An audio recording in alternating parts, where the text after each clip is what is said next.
The Opioid Crisis by Trevor Napoli.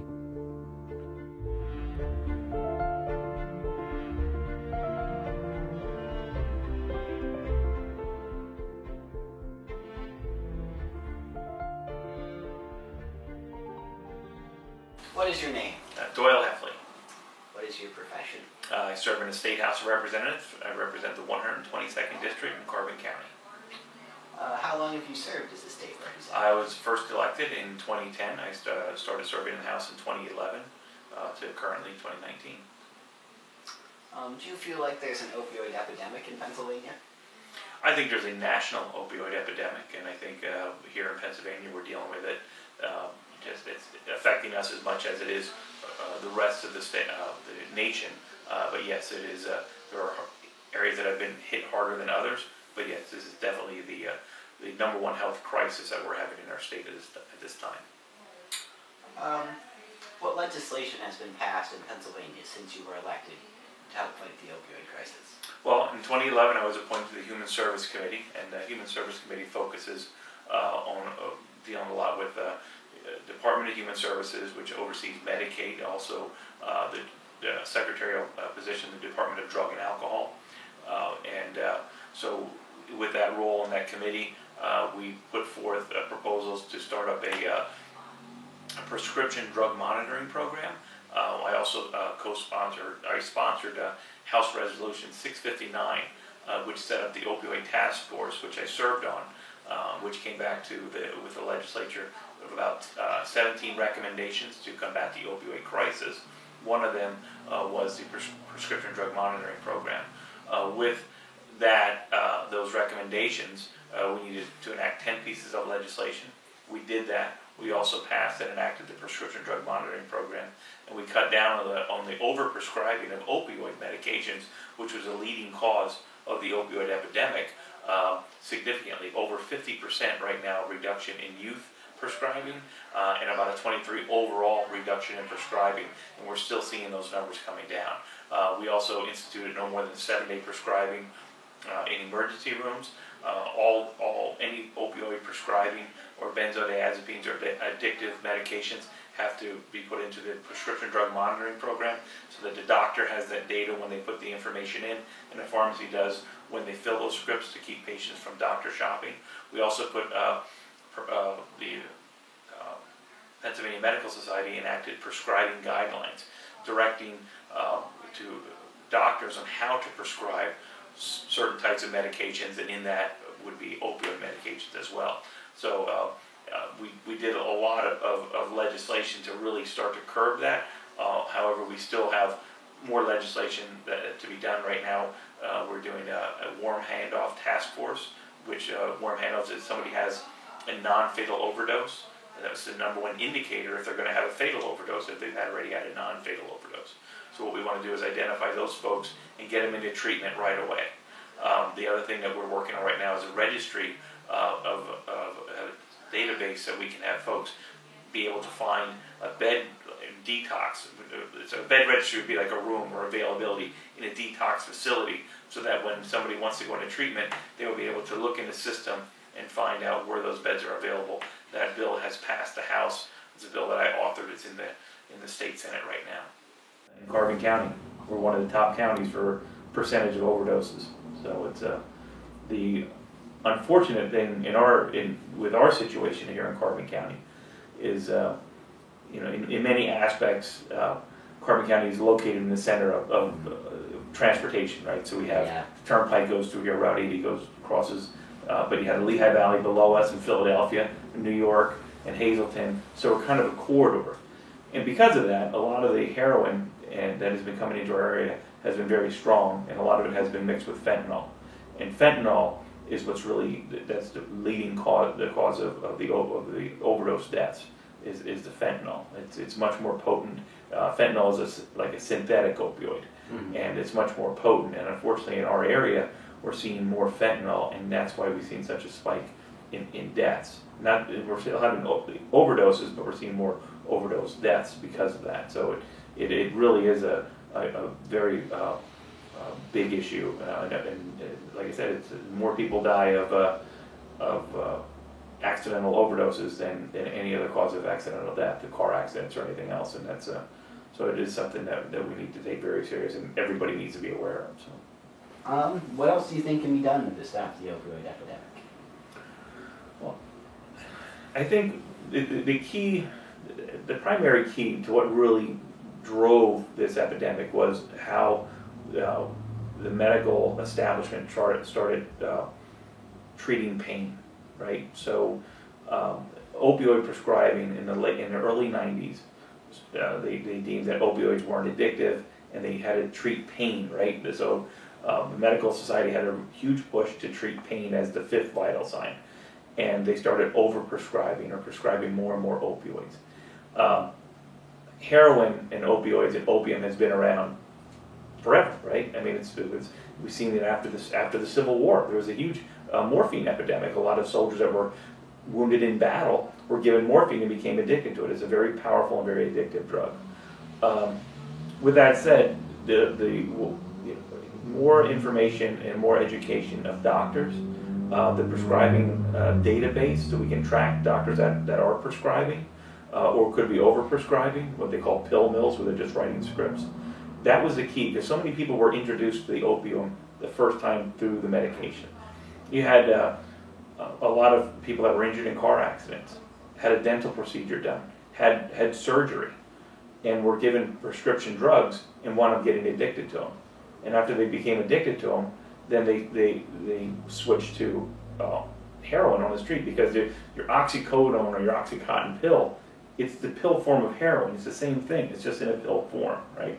So we exposed a huge population to the powerful addiction of opioids that would have never been exposed had they not changed the prescribing guidelines back in the early 90s, well before you or I were part of this, or I was ever elected into office.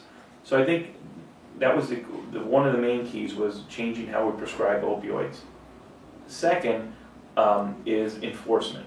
We know that the Mexican drug cartels control the heroin that's coming through the United States, and cracking down on where the ports of entry where these drugs are coming into our state, because it's not being produced here, and that's been another key that I think can really lead to reducing that.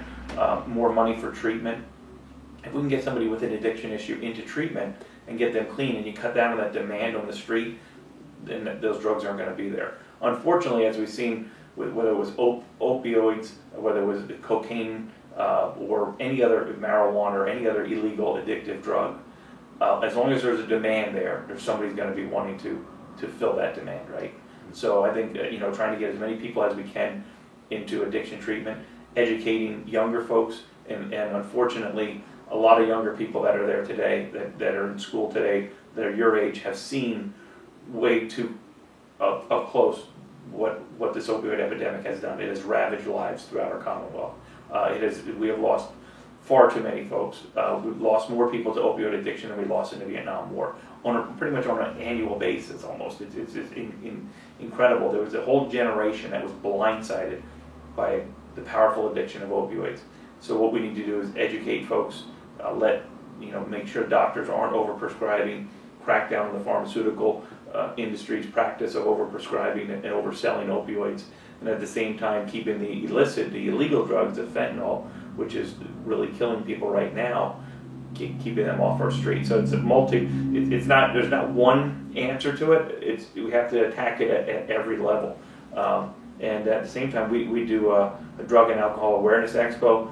We talk about the issues that are out there, whether it be, there's a lot of things that are addictive: cigarettes, so you get tobacco, vaping, alcohol, different types of prescription drugs, illegal drugs like heroin and marijuana, and making sure that young people know that to stay clean, put good things in your body, and focus on making a better life for yourself, and at the same time, getting the folks that need that addiction treatment into treatment, and educating folks, and I think that's really the key to cracking down on this.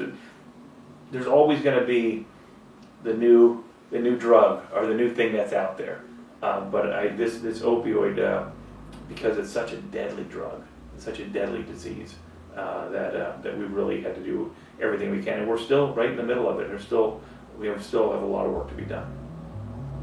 Right. Thank you very much. I appreciate your time.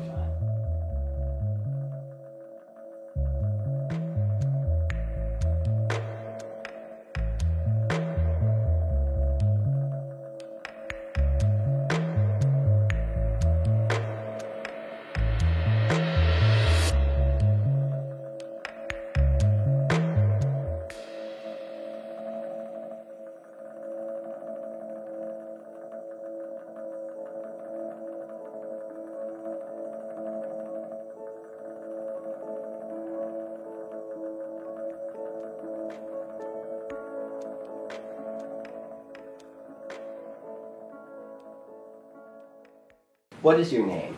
My name is Matthew Matola. What is your profession? I am an attorney in the Carbon County Public Defender's Office. How long have you been an attorney? I've been an attorney for 6 years. I've been an attorney in the Public Defender's Office for 5 years. Has there been an increase in opioid cases since you started your career? There has been an increase in opioid cases. Most of the cases in Carbon County throughout my time here have been drug related. This isn't really a county where we have lots of violent crime or gangs, anything along those lines. So from the beginning, a good majority of my cases have been based upon drug or alcohol abuse. But certainly the number of cases ranging from what you would think, possessing drugs, possessing drug paraphernalia, driving under the influence of drugs, to some you may not think, like theft, retail theft, stealing items to get money for drugs, has increased significantly in this county and makes us one of the highest caseloads for a county of our size in the entire state. Why do you think that is? I'd say for two reasons. First of all is the location of where Carbon County is. We are located between two heavily populated, or more heavily populated areas. We have the Lehigh Valley to our east and south, and then to our north and west we have Wilkes-Barre and Scranton. So we're kind of wedged in between there, and then people pass through here with drugs. I think that also provides access for people in this county to get drugs probably more easily. And then the second reason is for a period of time, I don't know if we had the programs in place to really address the drug problem. And I think it's gotten out of control for a period of time. I'd say now it's back under control. I think a lot of programs have come in, but this county was behind the curve, I'd say, for a few years, and it's finally caught back up to where we do have the programs in place to address those who are struggling with drug addiction. On a monthly basis, how many cases do you deal with? On a monthly basis, well, cases are in all different stages. So the first stage of you think your basic adult criminal case, the first stage is going to be a preliminary hearing. That's at the magistrate court. I probably do about 20 to 30 of those a month. The other hearings after that would be pretrial conferences, which can be about the same, about 20 to 30. Guilty pleas are generally about 10 to 15. Sentencing is about 5 to 10. Trials, maybe 1 or 2 a month. So it's probably court events throughout the month is probably around 100 court events. Cases at different stages of the proceedings. And most of those are related to drug use. I'd say probably about 90 to 95% of my cases are in some way related to drug or alcohol addiction or abuse. Do you feel sending people who are convicted of opioid-related offenses to rehabilitation facilities is more helpful than sending them to jail? I do believe that's the more helpful approach. And certainly the rehab facility serves two purposes. It keeps them away from the people, places, and things, away from their contacts in the drug community, while also providing the treatment that they need, teaching them the skills they need so they don't go back to using drugs. Rehab provides both of those things, as compared to jail, you're really only getting one of those things. I know certainly in our county, there is very little drug and alcohol programming for inmates. So really all you're doing there is keeping them off the street and away from the drugs, but not really giving them the help or treatment that they need so that when they do get out, they don't go back to using. A state facility does have more programs, but those are, state facilities are really only something we use for people who commit pretty serious crimes or have pretty serious criminal histories. So certainly, yes, I think inpatient rehab facilities are by far a preferable approach to jail, and I think statistics do support such a conclusion. In your opinion, what can we do to help curb the opioid crisis? As in just normal members of the community? Yes. I'd say first and probably foremost is perception of what is going on. I think part of the reason why people, certainly my clients, is that people see addiction as almost as a choice, see them as criminals, see them as being something less than human because they struggle with this addiction. But that's not the case. They are people who are struggling with something that is medically diagnosable. There's something medically wrong with them that needs to be treated in a certain way. So I think trying to change that public perception to try to better understand what someone who is addicted to some of these substances is going through, and thinking, okay, how can we best help them, rather than I want them in jail, I want them off the streets. So I think trying to change or curb that public perception is certainly a critical part of it. I'd say the other part of it is, trying to support legislatures or bills or what have you to try to get more funding for the services. And again, a few years ago there was probably little to no services, there's little to no funding. That has gone up significantly as more and more people have seen this as a problem. That has put more public pressure on legislatures to make these changes, and they have. But certainly I think increased pressure on them will add to more funding and more facilities and resources available to help people struggling with addiction. What is your name and job? I am Trooper First Class David Peters. I am a Public Information and Community Service Officer with the Pennsylvania State Police, based out of our headquarters, Troop N Hazleton. And what does a public information officer do? It's probably something that's just come about more recently, just because of the coordination we have more with the media. So I am an individual who's trained through various trainings to speak to the media, as well as put out educational information to the public. It's kind of a dual job, community service. I also speak in schools. We assist schools with security planning, and just, again, attending the type of community events. It also puts me in charge of our Camp Cadet program, which is our youth program, so I'm the camp director for that. How much of an increase have you seen in drug-related crimes in the past 10 years? There's definitely been an increase because of the increase in drug use. It's hard to put a statistic to say that drugs are the reason crime has increased. There's other influences that go into that, someone's social status, maybe not having a job, being homeless, so may commit a theft to be able to provide food for themselves, or you have gang activities in this particular area where committing crime is what they are doing. So it's hard to pinpoint to just drugs, but yes, there is an increase, I believe, as the drug addiction continues in someone, the propensity for crime increases. Approximately how many arrests are made in a month pertaining to drugs? It's hard to say in this particular area because we don't cover the Jim Thorpe area. You have your local department here, so it's hard to pinpoint exactly what goes on in this borough.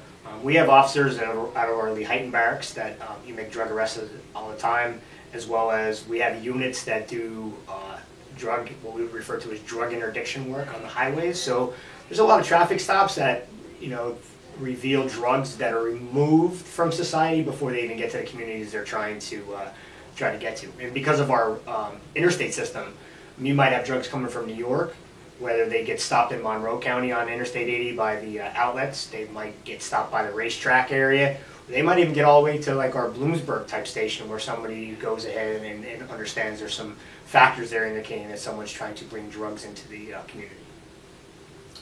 What are the range of crimes people commit that are? It can go as far as just simple theft, all the way to robbery, armed robbery. Most of the time you see stuff for drugs, not until I think it becomes such a full-line addiction that you see someone committing maybe the acts of robbery, going into convenience stores and doing that. Most of it's petty theft. Trying, see if there's any unlocked doors on cars, to see if there's any loose change or any type of equipment they can move quickly that can be pawned, like electronics and things like that. A lot of it goes unreported in some cases. An individual, if they have an addiction, might begin to steal from their family long before they hit the street and start committing those types of crimes. But they can range from very petty to a very serious offense, such as like armed robbery or just basically robbery. How often does the police force distribute Narcan to victims? Well, we have Narcan in every one of our cars in the state police. So every Pennsylvania State Police car throughout our troop, and our troop covers Columbia County, Monroe, Carbon, and Lower Luzerne. So every patrol vehicle has Narcan in it. We are dispatched on a routine basis to drug overdoses. I'm not sure about Carbon County, but I know Luzerne County has a law on the books now where the state does, that you can prosecute someone if someone should die of an overdose. If you can put the evidence together, you can literally prosecute someone for a wrongful death. The dealer who supplied that illegal substance to that person resulting in their death can be charged. So we go to drug overdose calls all the time, and I can speak at least 10 occasions where we, out of the Hazleton station, have administered Narcan to assist someone. And how long ago did you guys start putting the Narcan in your cars? It's probably been anywhere between 2 to 3 years. It's basically when Governor Wolf signed into the bill to combat the opioid crisis. He made that Narcan available to all first responders.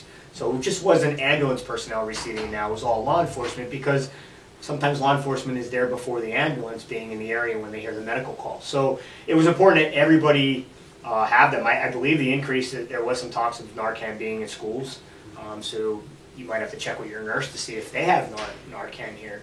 The opioid crisis has really struck in a big thing in the overdose death. So anybody that I think could come in contact, emergency responder or social worker, to be able to come in contact with somebody that's suffering from addiction, most likely has Narcan. Let's see. How do you and the community educate people about drug abuse? Well, we do. We get called to do a lot of things like this, where we get called to come to schools to educate individuals on drugs. I think you're seeing, you guys learn about drugs in health class. I'm sure it's a lot more intense than when I went to school many years ago, but I think the education there, just having that information out there to teach young people about prevention. Not only that, also about rehabilitative type of services that are out there. So when I get asked to do a program, I always try to bring someone from the county drug and alcohol. Almost every county has a drug and alcohol agency, because I think it's important that as a police officer, we come in contact with someone with drugs, it's usually an arrest. Whereas, so we're talking about that arrest aspect of drugs, and we don't want anybody to get hooked on drugs or become an addict in that regards, but we are in the drug arrest business too. It's important to have those individuals there when you're doing a community program. So if there's someone in that audience that has an addiction of their own, or a family member that has addiction, they know the services that are out there. It's difficult to get some people sometimes when they're addicted to services. It's a long road and a long fight ahead, but it's important to let people know the services are there for them. Let's see. Is there anyone you would suggest we could talk to about this project?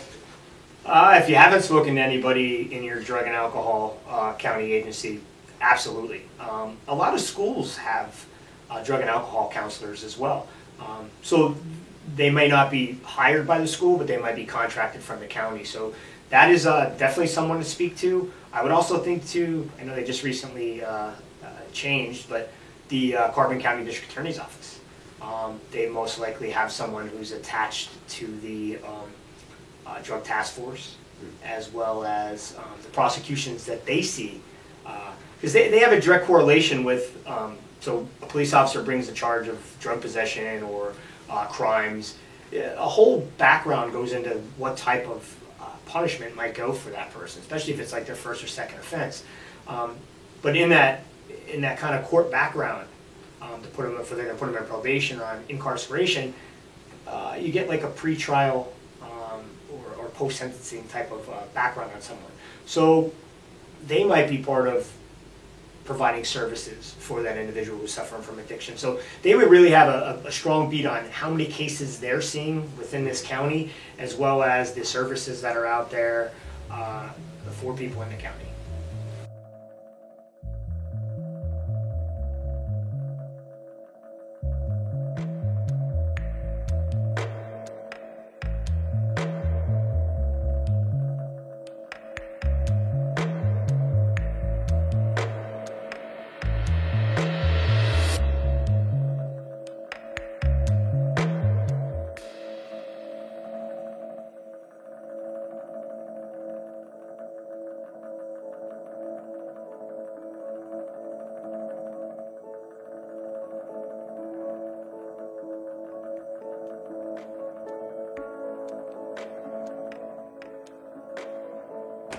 What is your name?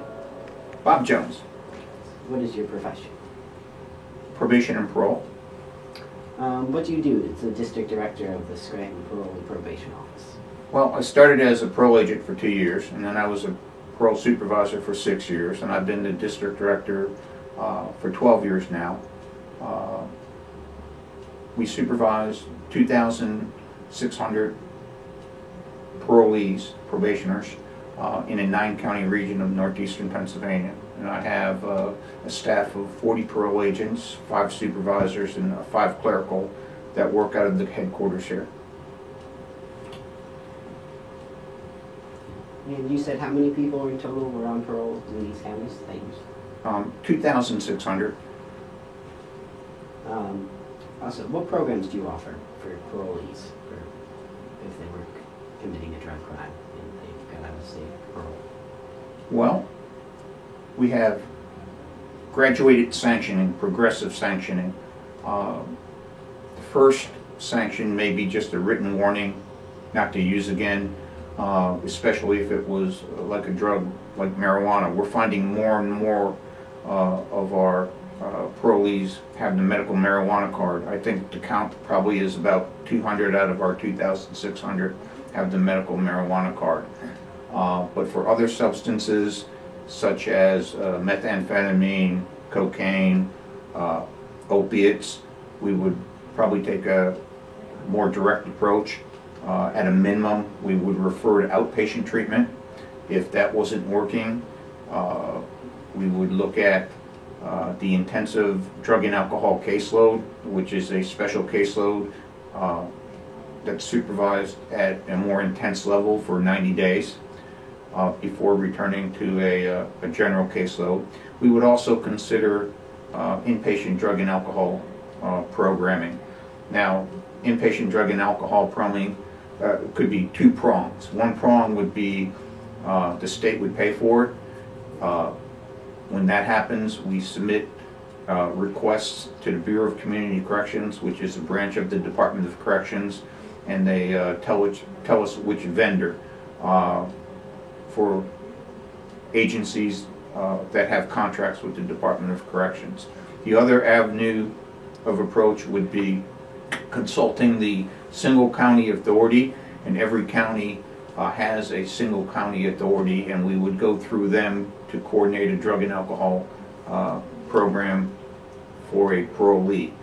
Now, when we go through the single county authority, it's usually paid for with medical assistance, or the individual may have his own insurance, medical insurance through his employer. We found that the stays for treatment in this category tends to be a lot shorter than the 90-day program the state offers. Probably averages 14 to 28 days. And how much does the state program cost? A ballpark estimate would be $10,000. Let's see. About how many people have committed opioid-related crimes that complete their parole without reoffending? Well, we probably arrest 50 to 75 people a month. And you could probably further break that down to 30 or 40% of the people arrested are for new criminal charges. The others, the vast majority are for drug and alcohol related violations. The, I guess, second part of your question, in general, we have a success rate of probably 50 to 55%, okay? Now, with opioid addiction, I'm sure it's a little lower because it takes a lot of willpower to refrain from using, even after you come back from a rehab. I think they say it takes 6 or 7 times to quit smoking because you always start up again somehow when you're stressed or what have you. It's the same thing for drug addiction. It very seldom happens the first time. I think it has to be a complete lifestyle change.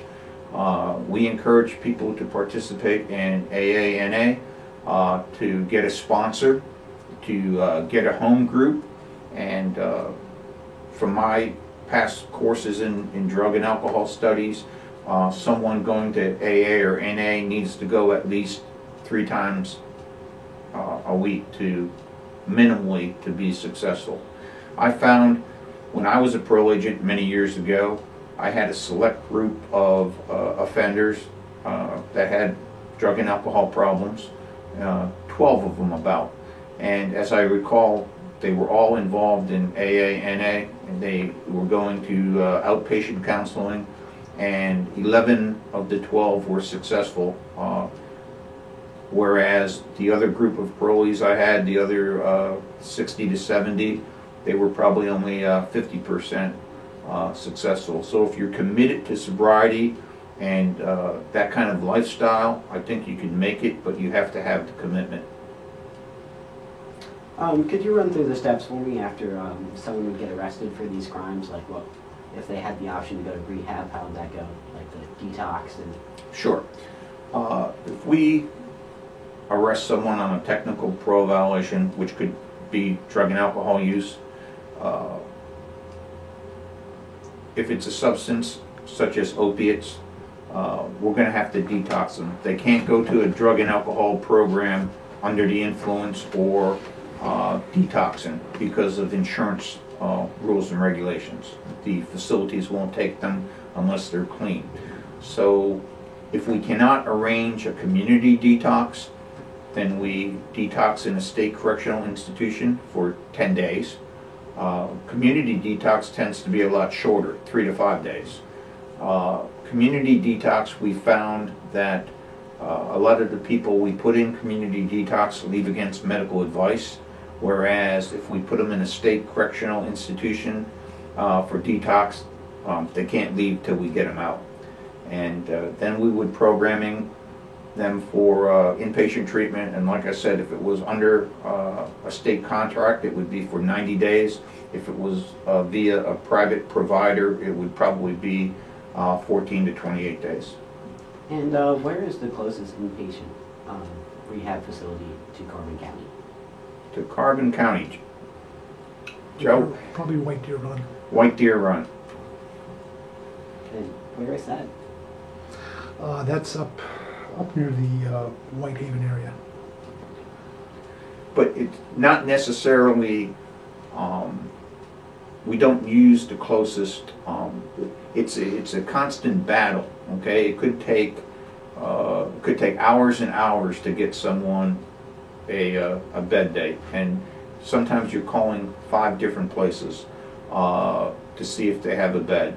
And during the holidays and other peak seasons of drug use, it's almost impossible to get a bed. We've had success with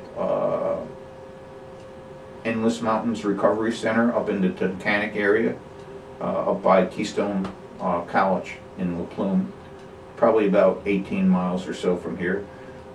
Just Believe Recovery Center up in Carbondale. We use them.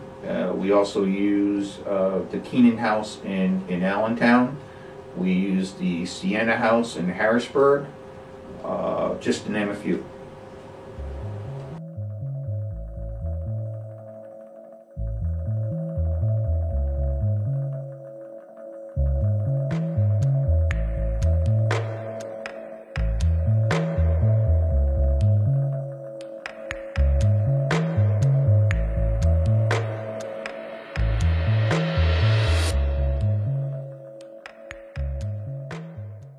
What is your name? Joseph Ruth. What is your profession? I am a state parole agent and I work at the Scranton District Office. How long have you been a parole officer? Approximately 18 years. How many parolees do you supervise? I covered the western end of Carbon County at approximately 74. What is the reoffending rate for opioid crimes in Carbon County while on parole? My overall offending rate, I would guess, is probably around 50% for drug use. That's all drugs. And I would say of that percentage, I'd say probably maybe 30% is for opiates. How difficult is it for a parolee who's convicted of an opioid-related offense to get a job in Carbon County?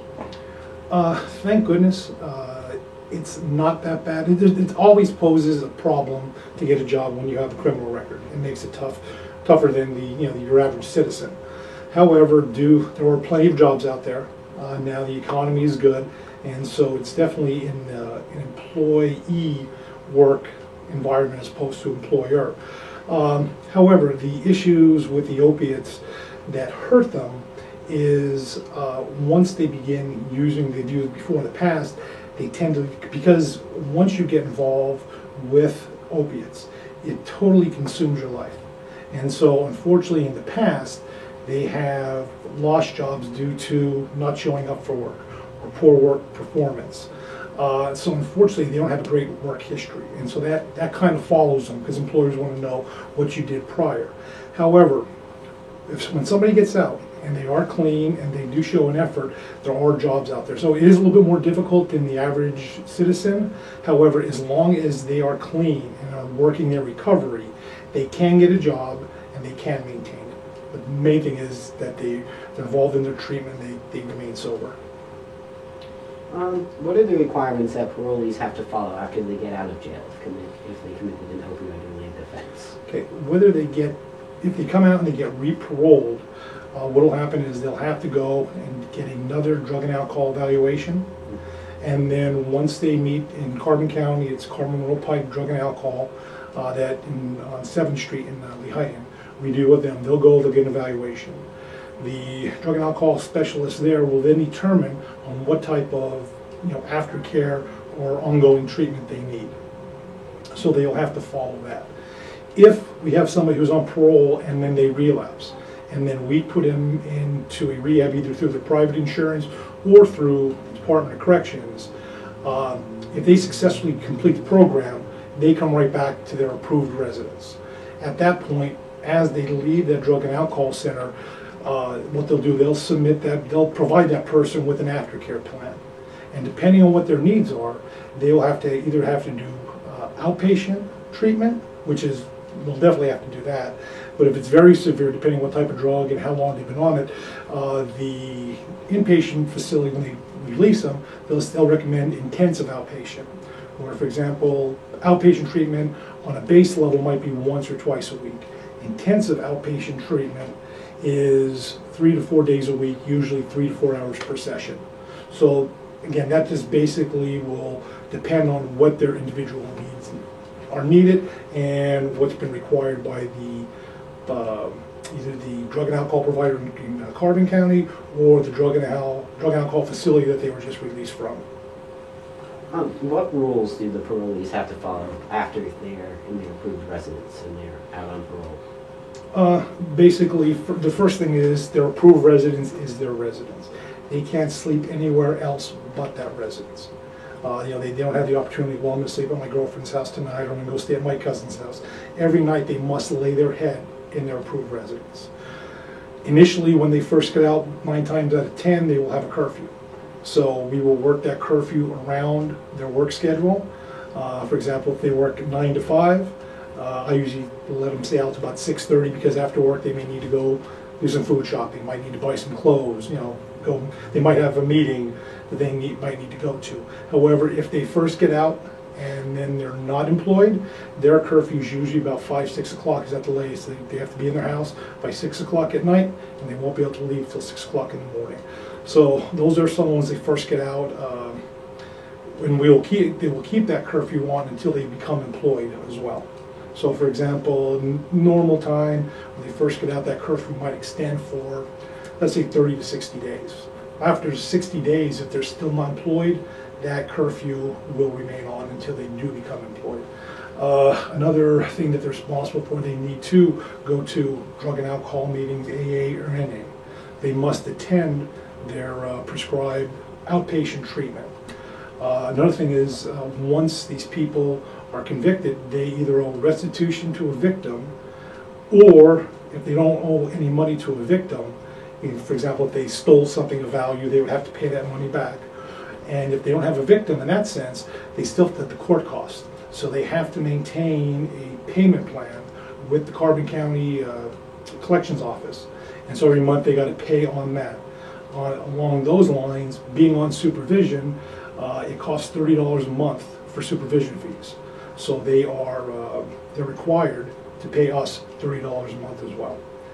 Some other things that they're required to do, if they have any type of police contact, if they're in the car with their brother and they're driving down the road and the brother gets pulled over for running through a stop sign, well, they have police contact.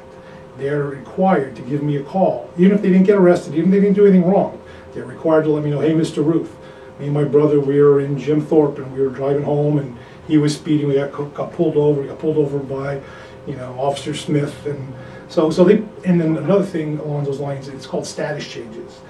If the person is working at one job and all of a sudden he gets fired, or if he just decides he quits one job to take another job, he only has like 3 days and he's got to notify me of that status change. So pretty much the requirements are pretty tight. They need to let us know what's going on all the time and if there's any changes occur.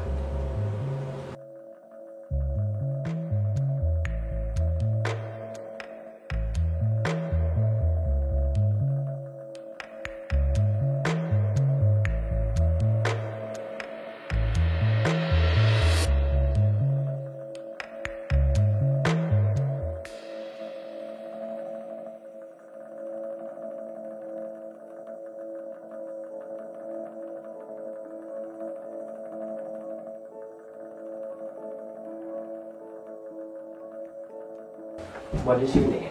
Edward Manzella. What is your profession? I'm an internal medicine physician. How long have you been in this practice? 28 years. How have the regulations changed on prescription opioids since you started your practice? Federal and state governments are doing a lot more overseeing on how prescription opioids are written and managed. The State Board of Medical Examiners and the State Society for Medications and Physicians is overseeing physicians in the writing of opioids. Opioids now are being written in a much less aggressive fashion than previously to the opioid crisis. Okay. What role do you think the opioid manufacturers played in the opioid crisis? Large role. I think the opioid manufacturers, based on trials they had performed with regard to the prescription writing of opioids, I think the trials were skewed in their favor so the opioids could be written. I think many physicians were falsely led to believe the opioids that they were writing were not harmful or dangerous to the patients. And I feel that the manufacturers of opioids, to a large extent, were not forthcoming in the addictive potential of the opioids, which they had discussed with physicians in writing for chronic pain. Is there a safe alternative for pain medication other than opioids? There are safe alternatives, but again, every patient is different. So we'll take, let's take a couple of examples. So one example would be a patient who has had a recent surgery, or the patient has trauma. Sometimes the surgeries can be extremely painful post-operatively, and opioids are recommended to control the pain, because with control of pain, you actually sometimes can improve the healing process and improve the therapy the patient has to go through. At the same time, many times post-operatively, for some minor surgeries, opioids are not needed. In chronic pain, the addictive potential for opioids is very high. So with that, patients can be taught to cognitively, mentally control their pain as much as possible. And there are other medications which can be used to help reduce pain and even sometimes control the pain. Sometimes opioids are necessary, but every case is individual. What are the signs of a patient abusing prescription opioids? Most common signs are, the first thing that happens is patients have difficulty in relationships. That's one of the first signs. So people who are close to them will notice that their behavior has changed. Their work relationship, their ability to perform their normal duties at their employment will also change. The patients, as their addiction increases, will do whatever they can do to obtain the opioids. So there are, from financial to family to work-related patterns are self-destructive. So you will see a self-destructive potential in these patients. And in the beginning it's difficult, because the patients who are addicted to opioids become extremely persuasive and manipulative to get the opioids. And people around them who care for them, a lot of times don't say it. So as a healthcare provider, it's something that we need to be aware of all the time. If you feel that one of your patients is abusing opioids, what do you do? The first thing I try to do is get the patient with me to see that they're abusing the opioids, that they may have a problem. You can't help someone if they are not willing to admit they have a problem. Okay, you can try to send someone into treatment, you can talk to them, you can speak to their family, but the patient has to want to help themselves. And if they don't, it's going to be very difficult. So the first part of having a problem, like an opioid problem, is the person who has the problem has to admit they have a problem. If I can get them to do that, then I can refer them for cognitive behavioral therapy, counseling. We can get them into programs like Narcotics Anonymous. There's a whole armamentarium of things that are available to patients. But the patient has to want to do it. They have to be willing to follow through. And at that point, we try to get the family involved, anyone who's close to the patient, for support. And if the patient doesn't want to help themselves, it's going to be very difficult. And they will spiral down and they will have big problems. Do you feel that a prescription opioid addiction leads to the use of street opioids like heroin? Yes, I do. I don't know how else to say that, but an opioid is an opioid. It is a physical disease, but it is also a mental disease. So once the person has the physical addiction and or the mental addiction, they're going to seek out an opioid. If they can't get prescription opioids, or if they can't buy illegal prescription opioids, they're going to turn to street drugs. How do you respond to people saying that prescription opioid abuse is a big city problem? They're completely wrong. Opioids is a national problem. Small towns, doesn't matter. Race, ethnicity, location, no. It's a problem throughout all of America. It's a demographic United States of America problem. So there is no one who's safe from opioids, and no neighborhood that is safe from opioids. People from great families and people from terrible families have the same amount of drug addiction, so it doesn't matter. What do you think, what do you feel can be done to help curb the opioid crisis? I think the first thing is education. Education. So I think you have the healthcare community, healthcare professionals who need to be educated on the risk of prescribing opioids. The healthcare community needs to be educated and understand when which patients are at greatest risk for opioids. People who have prior addictions, people who have chronic depression, people who have chronic anxiety, people who have mental disease, but also people in stressful situations or people who have been on opioids before, plus everybody else who has a risk of opioid addiction. So healthcare professionals need to be aware of patients who are more at high risk. Healthcare professionals need to educate patients on the risks of taking opioids. Healthcare professionals need to address with patients signs and symptoms of opioid addiction, cravings, inability to keep commitments, and abnormal behavior. So all these things, it's really all education. It's all education. So if you, as a healthcare provider, if you don't need to write an opioid, absolutely, you don't write it. You go through other aspects of care with the patient all the time, helping them understand why they may have some pain, but you're looking for something which is going to help them with their problem in the long term without putting them at greatest risk.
What is your name? My name is William Stauffer. What are some of the organizations pertaining to opioid addiction are you a part of? So I am the executive director of the Pennsylvania Recovery Organizations Alliance. We're the statewide recovery community organization, and we've been around since 1998, serving to support recovery from all addictions and networking groups that are focused on addressing addiction, including opioid use disorders. I'm involved in a number of other organizations, including Faces and Voices of Recovery, which is the national recovery community organization in America, and I co-facilitate I'm the sort of the policy chair of the national organization around addiction and recovery. Those are two organizations that I'm affiliated with. All right. How long have you been helping to fight the opioid crisis? I think before it was considered an opioid crisis. So I have been involved in work around addiction since 1988 in many different roles within our service system. I've run outpatient treatment programs and residential treatment programs, and have been involved in policy work for about the last 2 decades. And so on this topic of the opioid epidemic, there have been varying degrees of opioid epidemics since, well, a very long time ago. The last major one was in the late 1960s, early 70s. And addiction cycles tend to run where one substance replaces another substance, and we sort of move through cycles. We're actually kind of moving into a methamphetamine cycle right now. But to answer your question, I started to see opioid use changing in the mid to late 1990s, when I would start to get parents calling me saying that their family members or kids had gotten into the medicine cabinet and were using opioid medications and overdosing. And we started to see more of that occurring in the late 1990s through the early 2000s. It wasn't until the overdose rate got exceptionally high that the public started to take notice of it. And it wasn't until, frankly, that it started to affect suburban white Americans that it was an impact. Before that, we've had opioid use was one of the three top problems: alcohol, cocaine, and opioids. But it wasn't until it started to affect a certain subpopulation that we started to pay attention to it. And did you talk about your inpatient programs? Where did you work?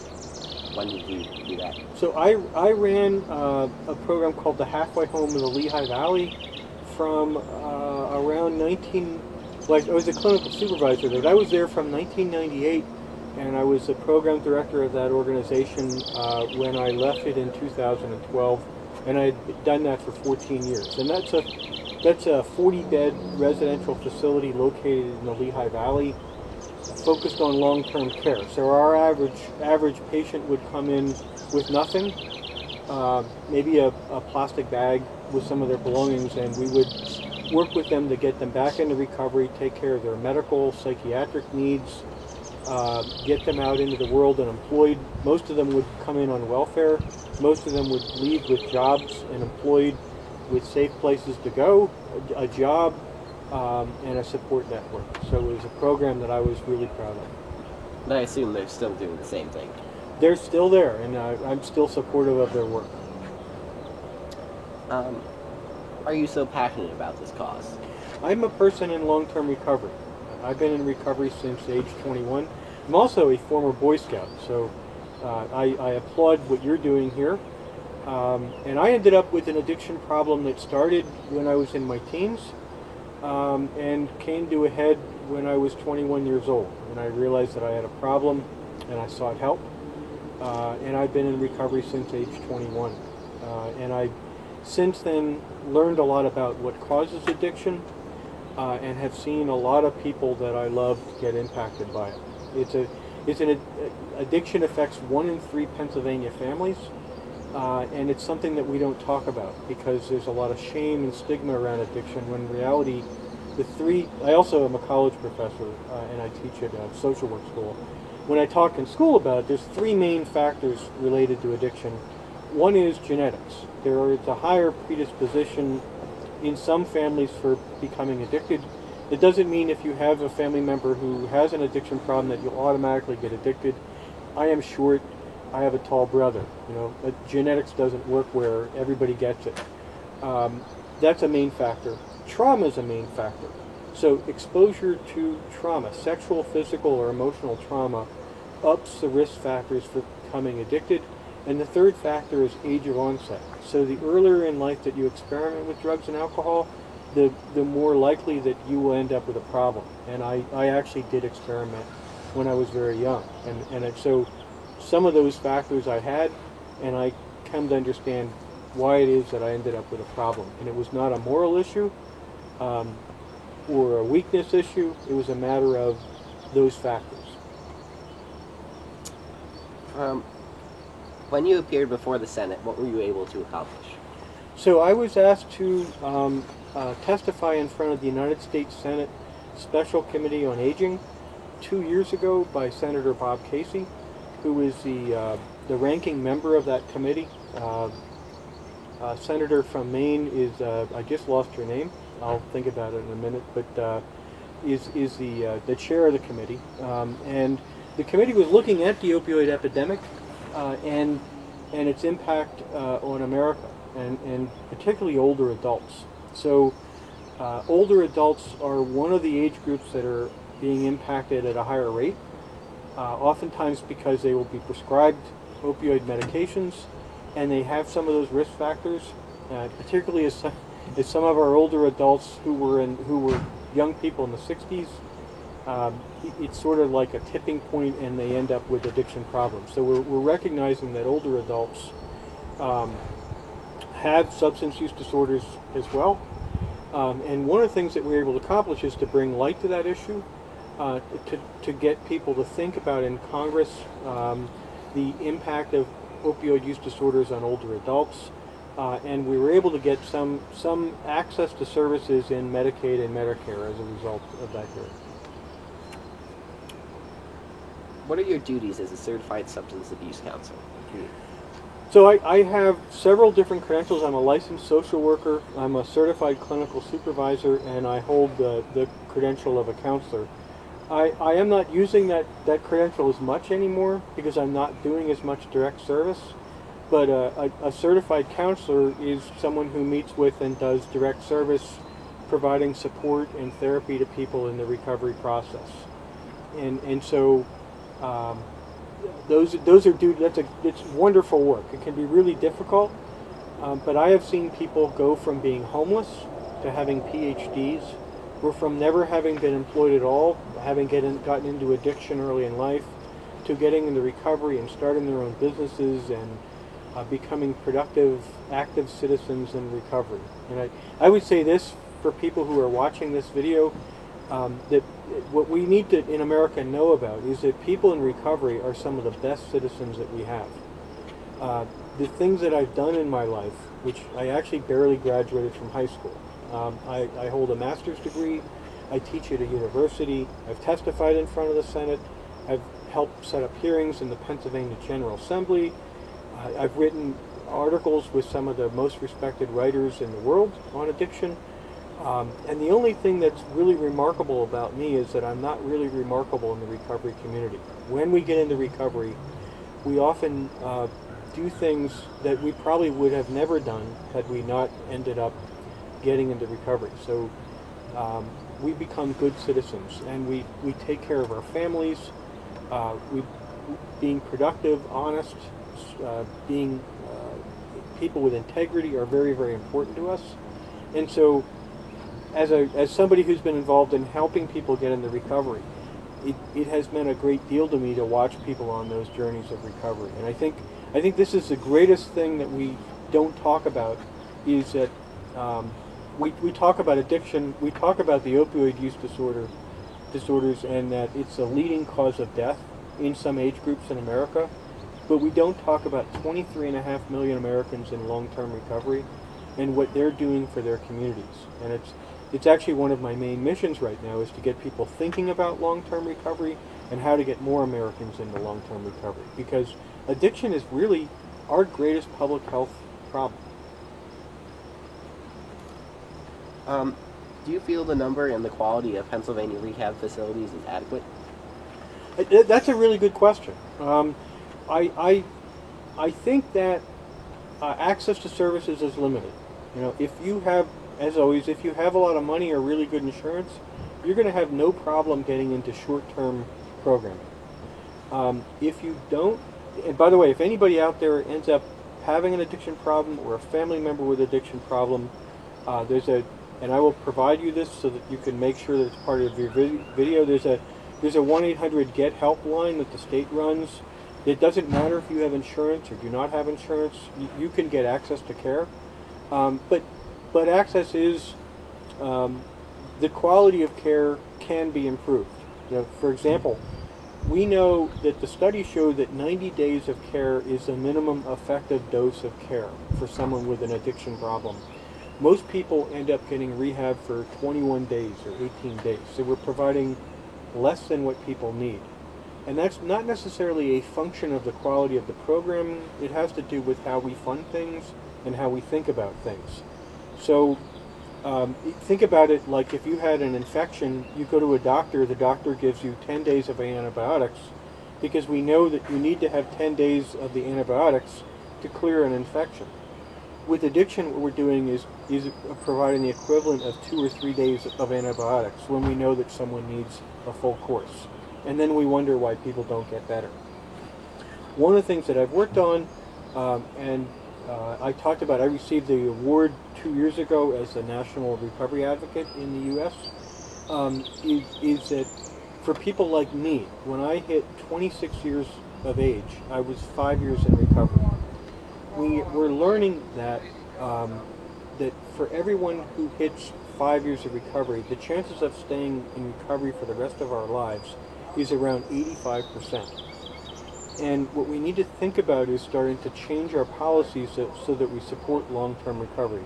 Not just a couple days in a rehab, but making sure that people get residential services if they need them, outpatient services, and then recovery support services that are things in the community like recovery high schools for people who are young, collegiate recovery programs, and peer support services in the community, which are things that they're not funded in the way that we have funded other things, and not funding them is one of the most expensive things that we've done in America, because the costs of not providing care are astronomical.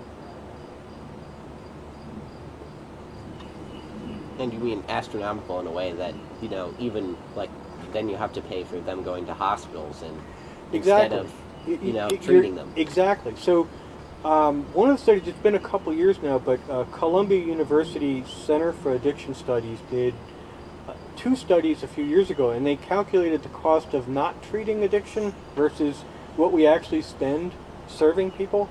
And so our criminal justice system is run on people with addiction problems. Something like 70% of the people in our prisons have addiction problems. The cost of productivity, people missing their jobs, is very, very high. Hospitalization, not just for overdoses, but for heart disease, strokes, diabetes, all things that are affected by addiction. These are our leading causes of hospitalization. When you add it all up, well, I'll put it another way.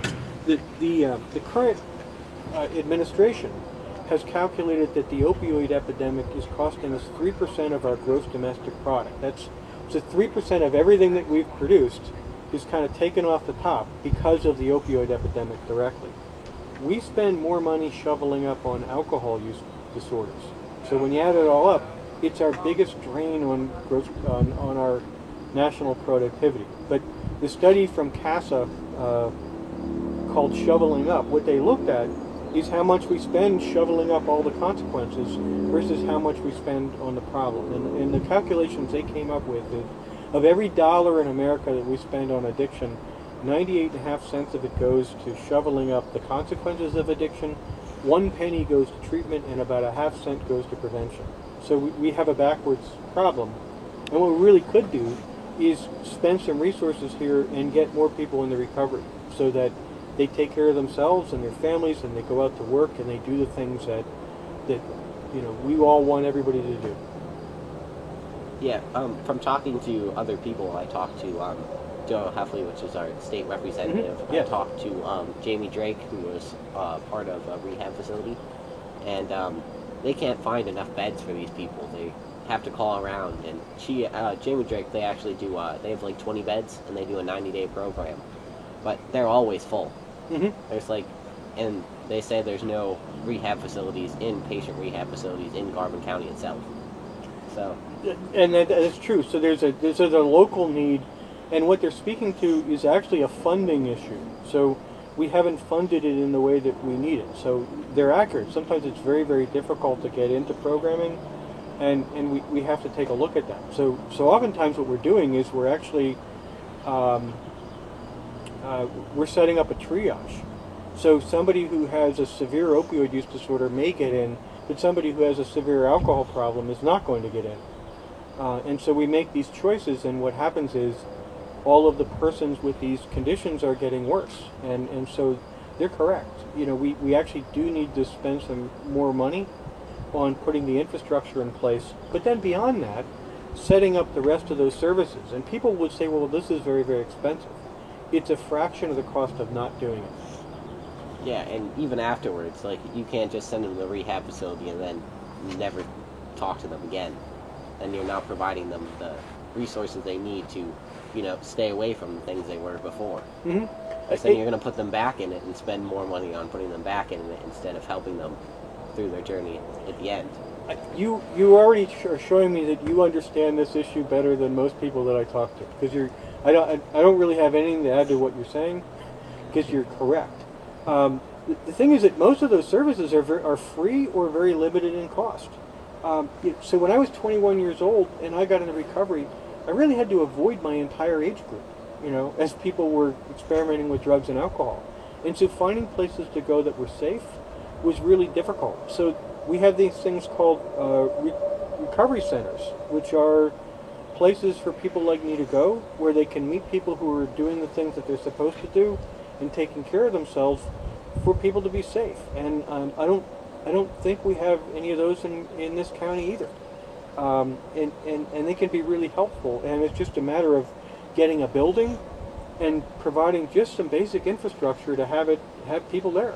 The problem is stigma, is that we see this as a moral issue, and that we generally in America don't want to help people who have an addiction problem. And so we have to change that if we're going to actually change the way we think about this. Because I'm a good person. I just had a problem, that's all.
Tell me, what does it look like in heaven?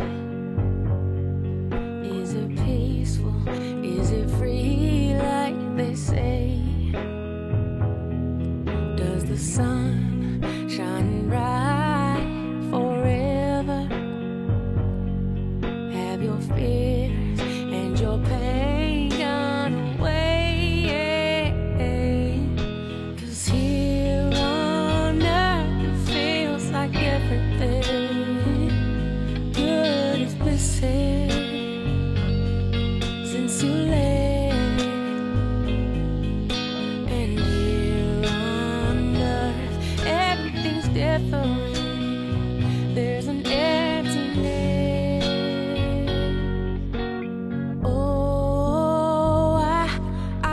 you're dancing in the sky.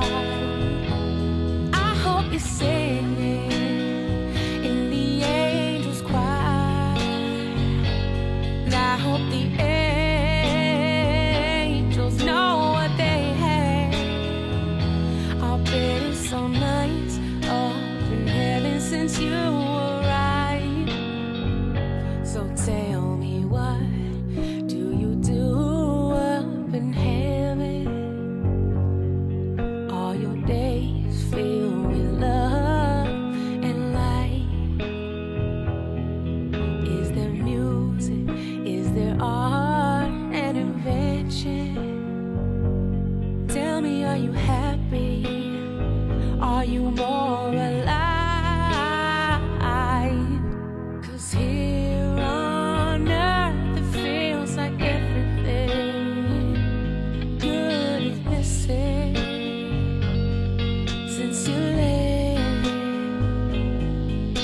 And here on earth everything's different. There's an emptiness. Oh, I hope you're dancing in the sky.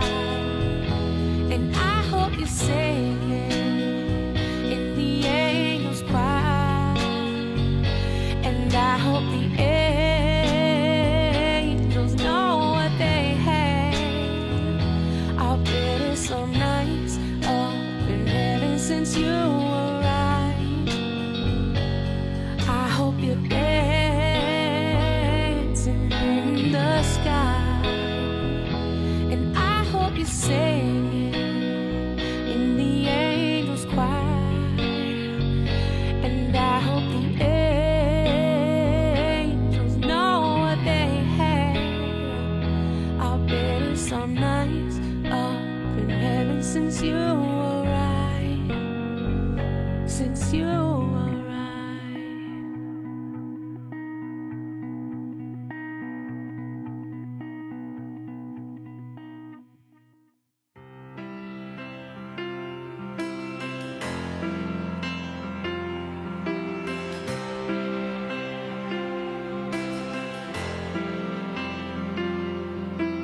My hometown,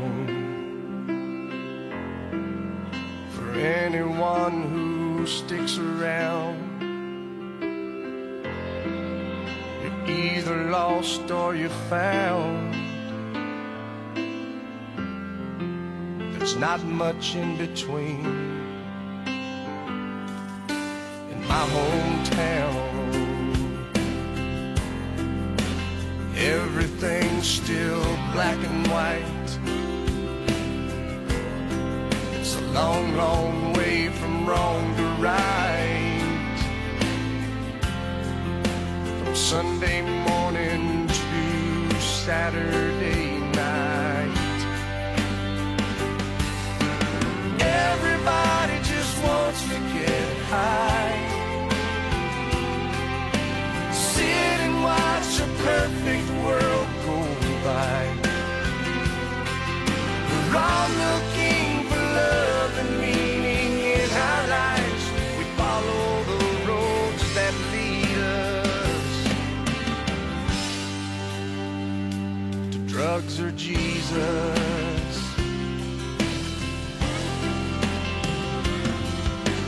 My whole life I've tried to run, I've tried to hide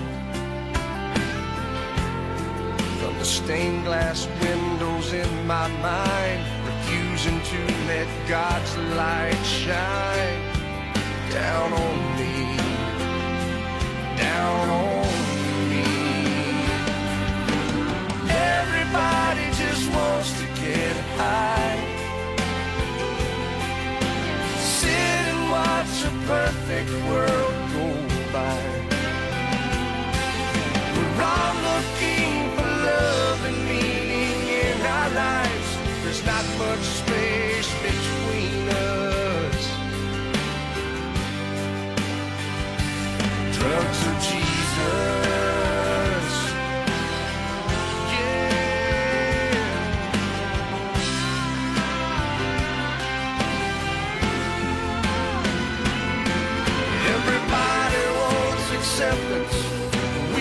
just won't